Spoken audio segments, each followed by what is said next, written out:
Nag-post ako sa marketplace ng panibagong serbisyo na ino-offer namin sa mga tao. Anong serbisyo ito? Cleaning services, paglilinis. Facebook Marketplace yung napili kong way para makita at makilala ng mga future client ko ang serbisyo na ino-offer namin. Kasi alam naman natin na ang mga tao ngayon sa internet madalas naghahanap ng solusyon sa mga problema nila. Nung una, kinakabahan ako kasi baka walang tumangkilik sa ino-offer namin na serbisyo. Hanggang sa nakuha ko itong pinakauna kong kliyente.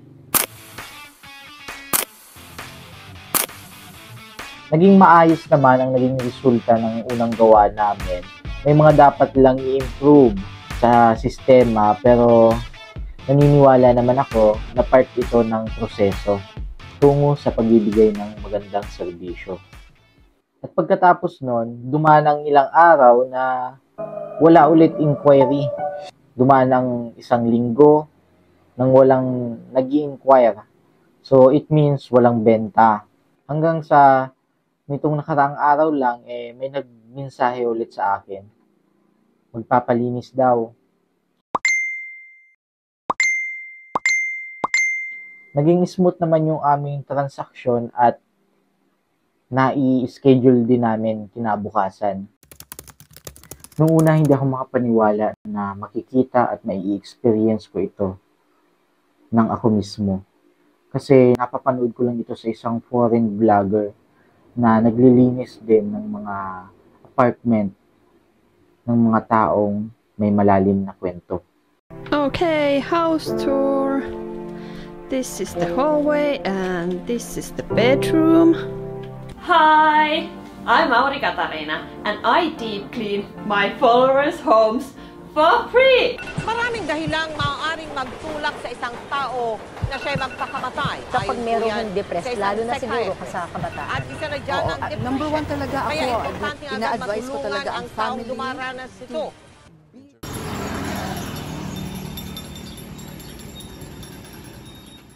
Pagpasok namin sa lilinisan, tumambad agad ang nakakasulasok na amoy at sandamakmak na basura. Nagmistula na talaga itong parang basurahan. Pero hindi. Ito ay isang apartment ng isang taong nagsasuffer sa depression.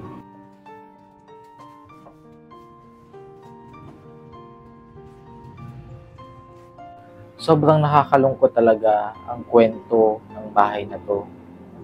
Nakapagtanong-tanong rin ako sa mga kapitbahay and nasabi nga nila na bibihirang lumabas itong taong ito and kung lalabas naman ay kukuha lang ng pagkain, bibili lang ng pagkain.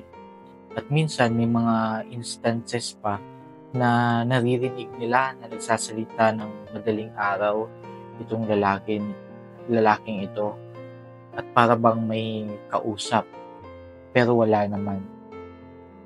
And nakapagtanong rin ako dun sa nagpalinis sa amin. Ang sabi niya, siguro na-depressed dahil sa pagkamatay ng kanyang lolohin. And ito kasing taong ito, mag-isa lang dun sa apartment. Kaya wala ang gaanong nakaalalay at nakasuporta sa kanya. Ayun, samahan nyo kami sa naging proseso ng paglilinis dito.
Hello daw, kumusta?